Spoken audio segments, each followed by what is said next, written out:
Corporeal and incorporeal ether. I confess I have never had cause to make the distinction. Did they just say what I think they said? Might there really be a way to help Halric and the others? And help ourselves in the process? Good for the soul. Becklug is ready to speak of the metaphysical.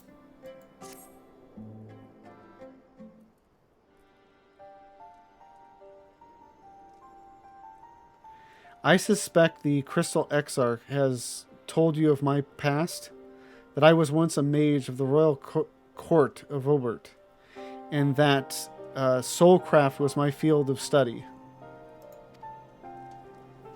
The tonic you administer to the patients here is one of the fruits of my labors. I hoped to do great things for the kingdom.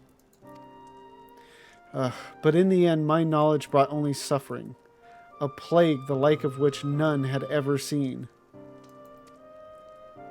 In the hands of unscrupulous men, what should have been my greatest triumph instead became my greatest shame. You mustn't dwell on the past, and now you have a chance to redeem yourself. At least the warriors of light brought those responsible to justice.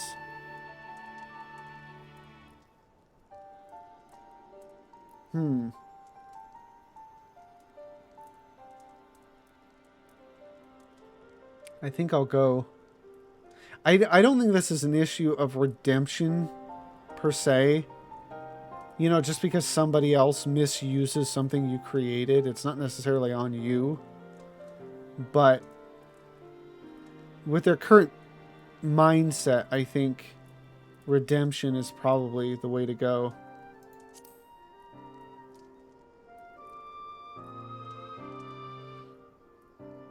That I do.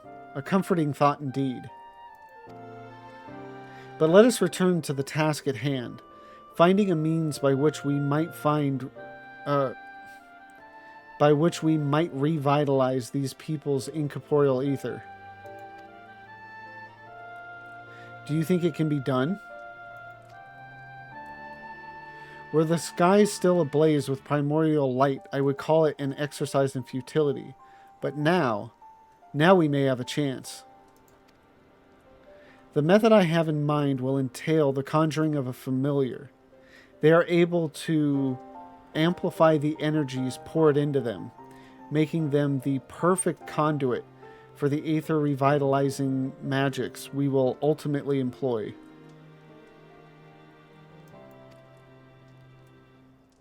If you're about to launch into a lengthy explanation of the metaphysics of your plan, don't bother. I'd rather get on with doing whatever it is that needs to be done, if it's all the same to you. And so begins is the birth of Angelo. Whatever reagents must be procured or spells invoked, I'll do it.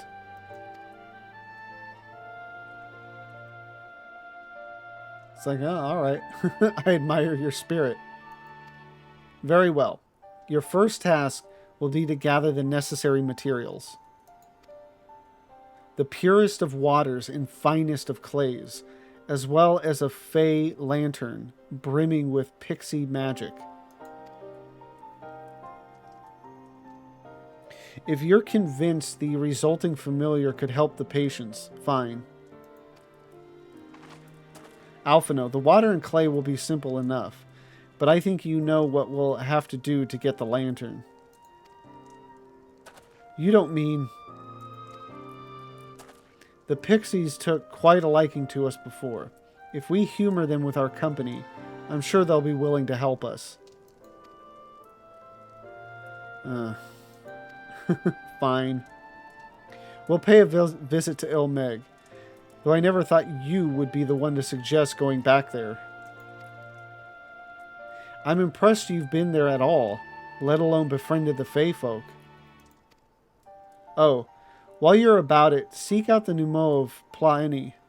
They will be able to supply you with water suitable for our needs. Right. Let's get this over with, shall we?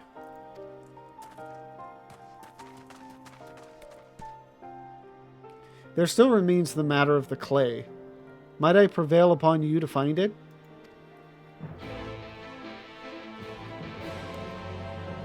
At least it seems they're not dumping it all on us. Although chances are we'll have to go to Ilmeg to help the twins out. Clay from Amarang would likely be best. Know you of anyone who might be able to assist us? I could ask the miners at Twine. Well, there are the scavengers at Mordsuk. I mean, miners would be the most likely to come across clay, wouldn't they? So I'll go with them. Ah, yes. They will be able to point you in the right direction, I am sure. While you and the twins are occupied, I will see if there is aught else I can learn of the stagnation which afflicts the people here.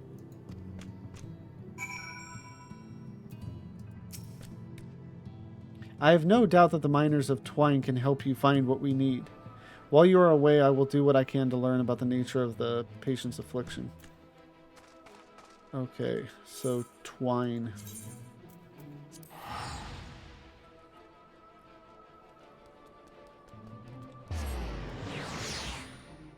I was just thinking the people there have got to be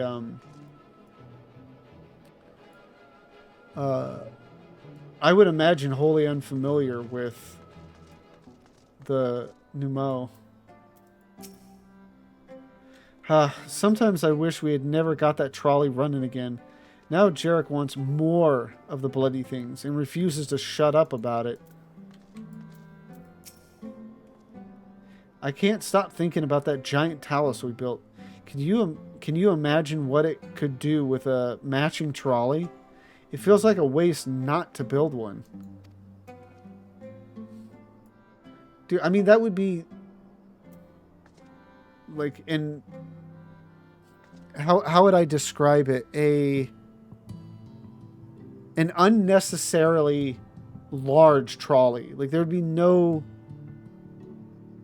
What would you even do with it? It would basically just become a tourist attraction. I mean, it's a way of making money, but I think right now, ways of making money are not... I mean, not only not on the minds of people of Norvrent, but not useful.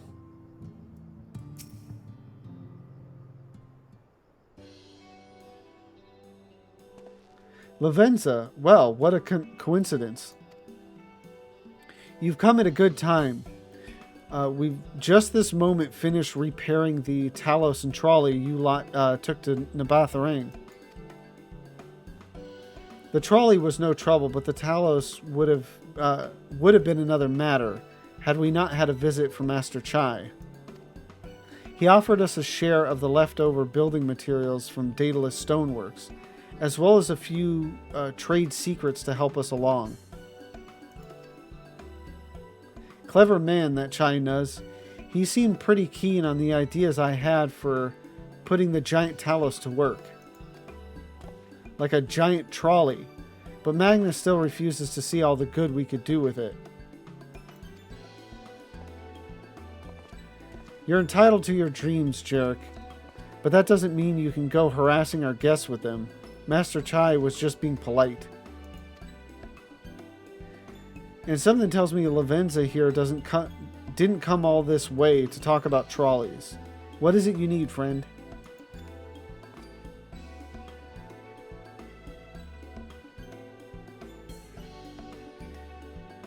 I see. And this familiar requires clay from Amarang?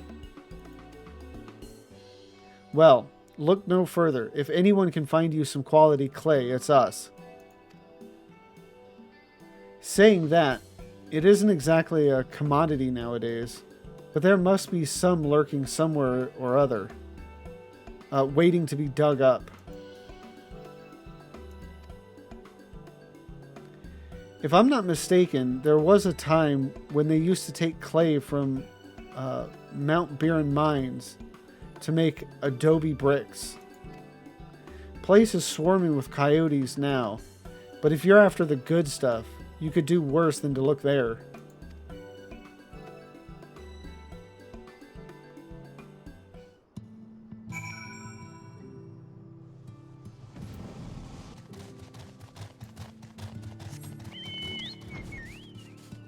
Okay, yeah. Yeah, yeah, the place is most definitely swarming with coyotes.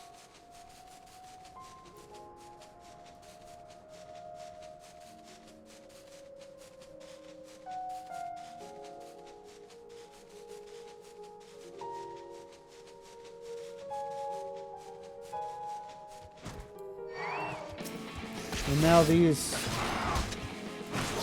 whatever that is.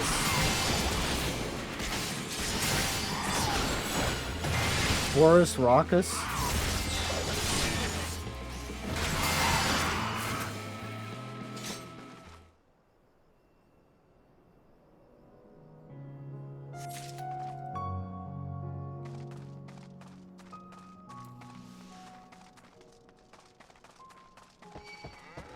Ugh.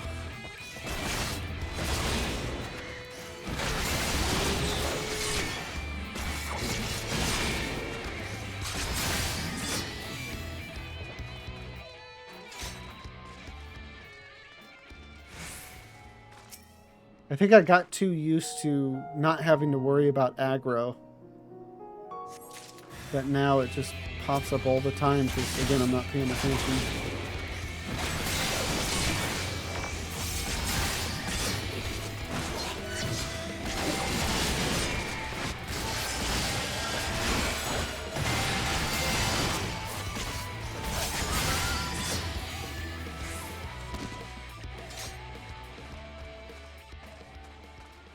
Well, it's nice that it was all just around this thing.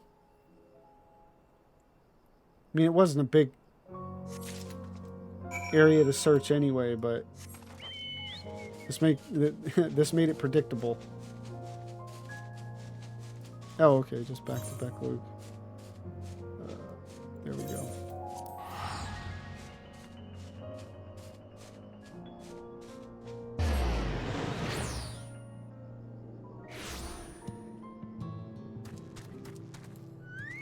And the twins are already back. That was quick. The pixies were constantly confusing me with Alize. In jest, I assume. I mean, it's not as if we look that much alike. We don't look that much alike, do we?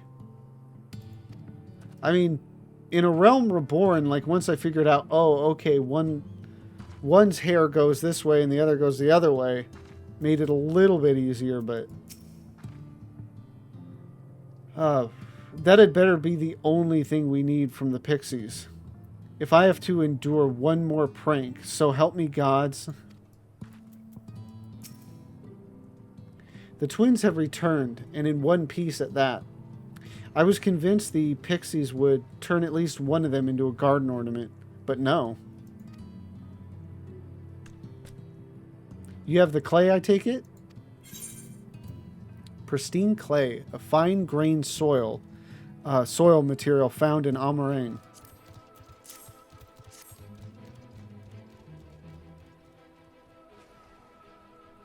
Wonderful.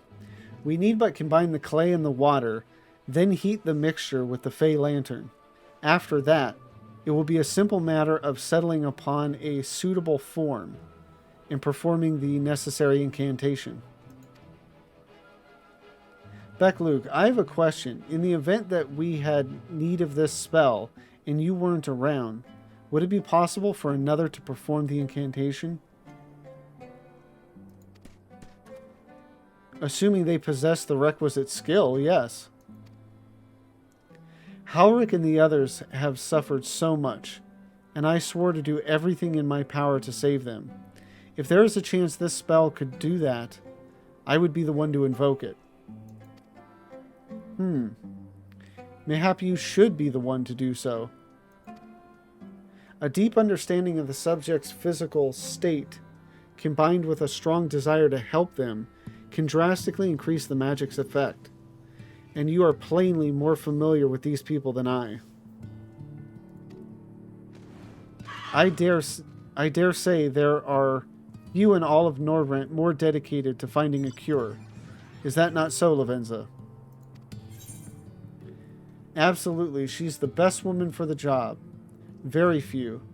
But if aught should go awry, I'll see what I can do.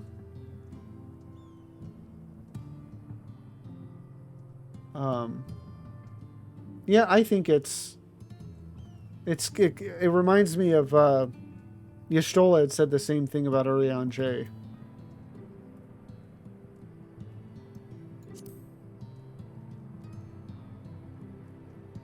Is that a challenge? Well, I'll be damned if I let it come to that.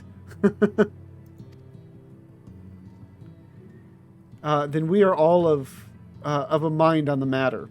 Alize shall be the one to conjure the familiar.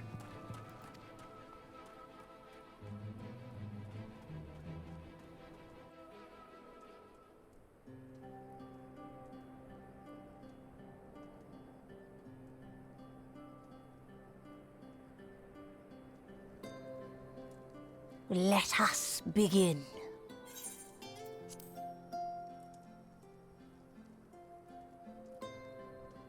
I trust you've prepared the clay?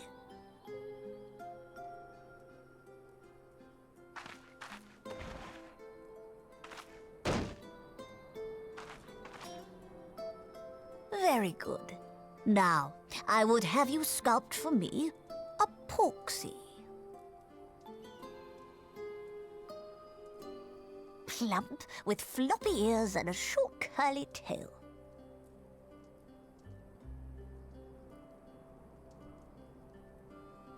A porksy. I think I know what you mean. She was there with us, wasn't she?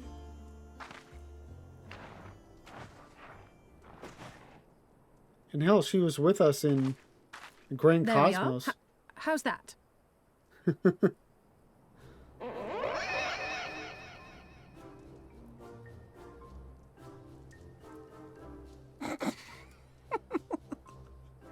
Well, it is certainly creative. There's no denying that.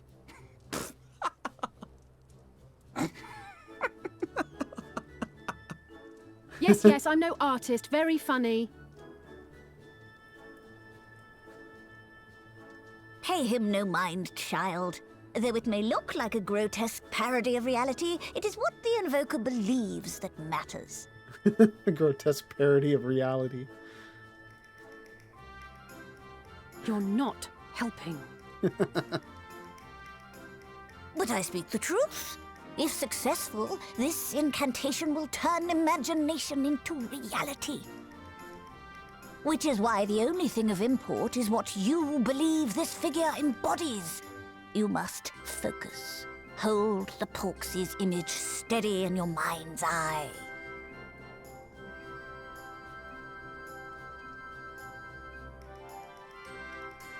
Now then, as I taught you, relax and allow your energies to flow.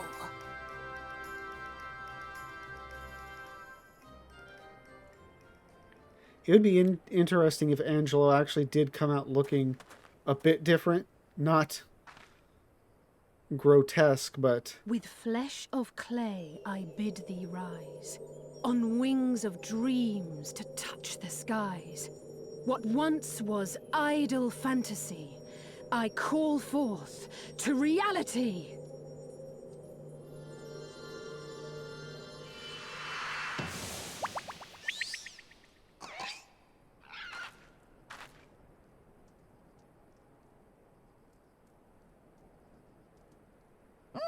Not bad for a first attempt.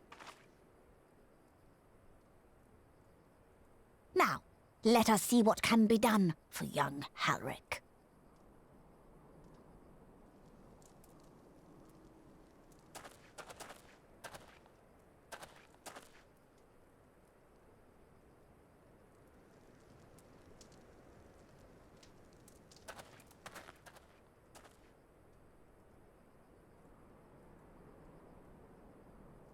Through the operation of the magics you invoked to animate this familiar, it is now replete with the energies required to stir the boy's soul.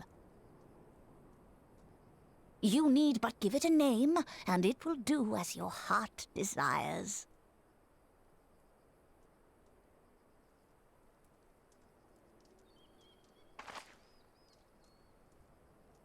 A name.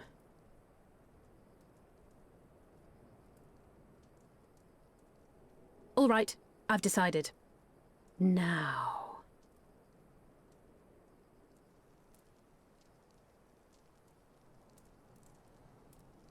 Go, Angelo!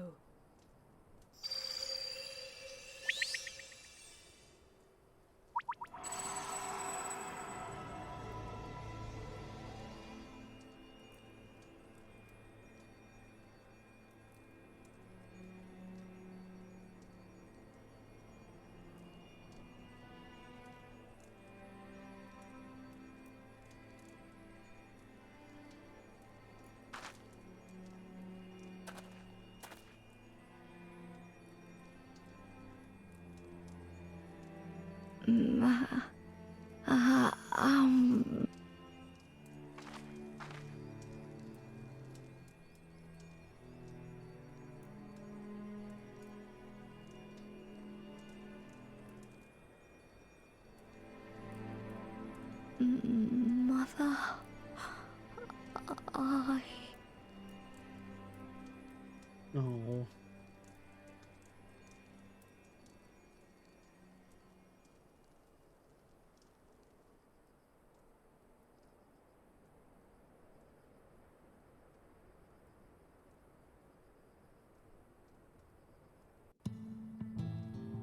It actually got me a little emotional seeing him cry like that.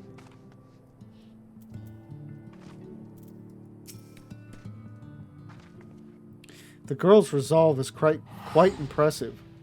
One might almost think she drew strength from another.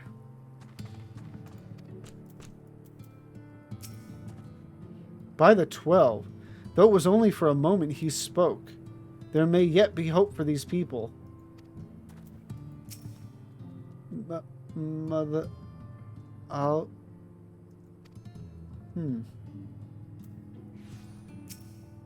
Oh, I didn't talk to Angelo.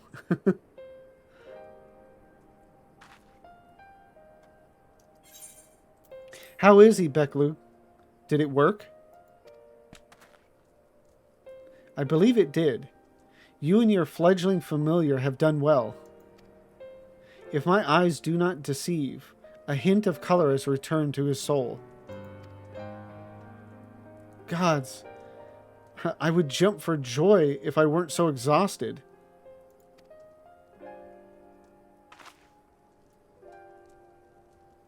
We're so close now, Halric.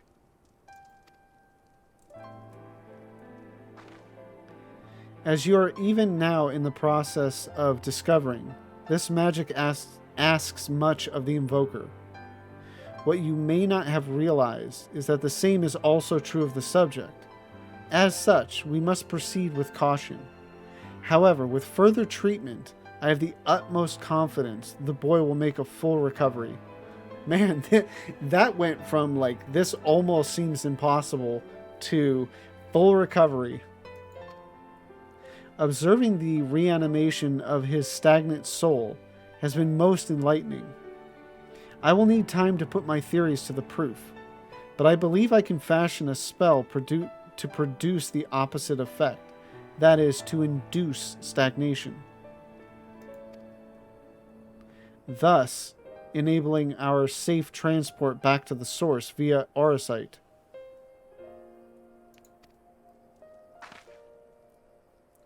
A thought occurred to me about this treatment. Beklug said when the soul is rendered dormant, the mind is separated from the body, that a person becomes incapable of interacting with the world around them. Does that not sound a lot like some of the tempered back in the source? Not really. It is the fate of most tempered to become slaves to primals, save in a handful of cases. Or am I missing something?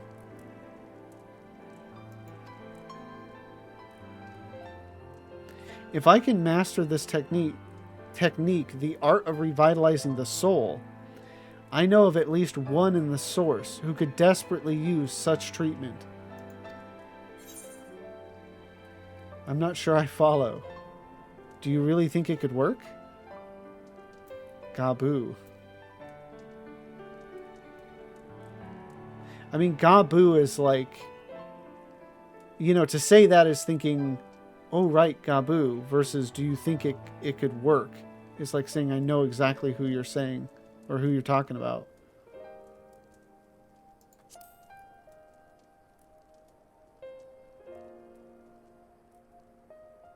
Why shouldn't it?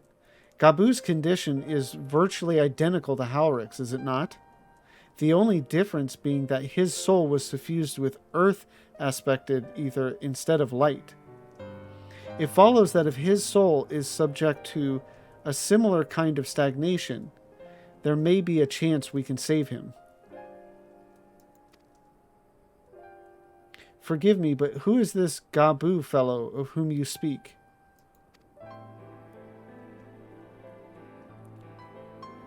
I see, his condition does sound similar. Yet there is much and more about the soul that remains unknown even to me. I say this not to discourage you, you understand, but to remind you that this is delicate work we do here. Work requiring patience.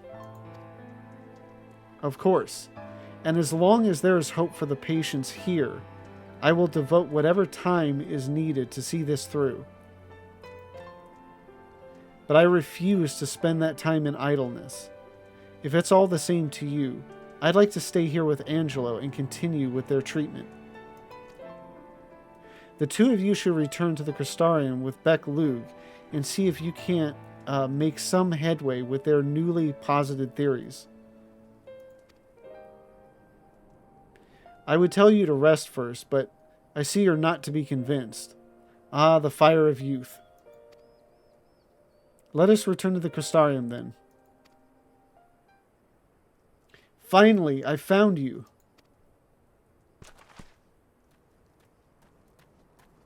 What is he doing all the way out here? Kai Shear, what are you doing all the way out here? There's trouble back in Yulmore. Lady Chai's beside herself, sighing, pacing, the whole lot. Near enough begged me to go and find you. Sighing and pacing, you say? It must be urgent. I take it I will be returning to the Crystarium alone. Go on, then. It's not as if I have anything for you to do. Thank you, Beck Lug.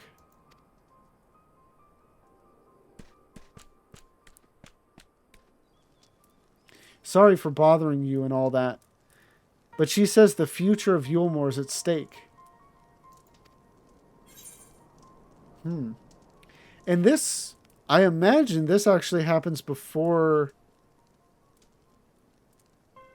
he becomes available as, Kai Shear becomes available as a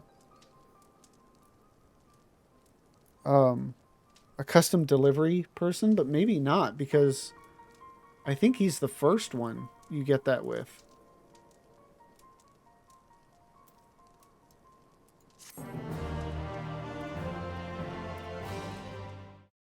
Thank you for watching this video. Tonight's stream was a bit longer than I was expecting, but we finished up 5.1, and if you know 5.1, you know at the end it's like, oh, here's a sequence of cutscenes, and then it's like, oh, you get to play as Justinian, and I forgot about that, and it was great. It was great. Just, yeah, so I thoroughly enjoyed it. I hope you thoroughly enjoyed this. And if you did, please like, comment, and subscribe. And if you want to come join me live, link to my Twitch is in the description down below. Thank you again for watching, and I hope you have a good one.